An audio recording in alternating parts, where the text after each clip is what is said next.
তার ন্যায়ের আদালতে ন্যায় নীতি অনুযায়ী সবকিছু সিদ্ধান্ত করবেন।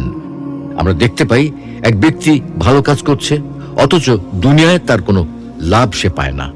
আবার এক ব্যক্তি খারাপ কাজ করে যায়, অথচ তার কোনো ক্ষতি সে ভোগ করে না। শুধু তাই নয়, বরং আমরা এমনই হাজার হাজার দৃষ্টান্ত দেখতে পাই, ব্যক্তি বিশেষ ভালো কাজ করে যাচ্ছে, অথচ উল্টা তার ক্ষতি হচ্ছে। পক্ষান্তরে অপর ব্যক্তি খারাপ কাজ করেও বেশ মজা লুটছে। এই ধরনের সব ঘটনা লক্ষ্য করে যুক্তির দাবি হলো, কোনো না কোনো জায়গায় সৎ কর্মশীল ব্যক্তির সৎ কাজের ও দুষ্কৃত পরায়ণ ব্যক্তির দুষ্কৃতির প্রতিফল পাওয়া প্রয়োজন। পবিত্র কোরআনে আল্লাহ বলছেন, কুল্লু নাফসিন যায়িকাতুল মাউত ওয়া ইন্নামা তুওয়াফাউনা উজুরাকুম ইয়াওমাল কিয়ামাহ ফামান যুহজিহা আনিন নারি ওয়া উদখিলাল জান্নাতা ফাকাদ ফাজ وما الحياة الدنيا إلا متاع الغرور।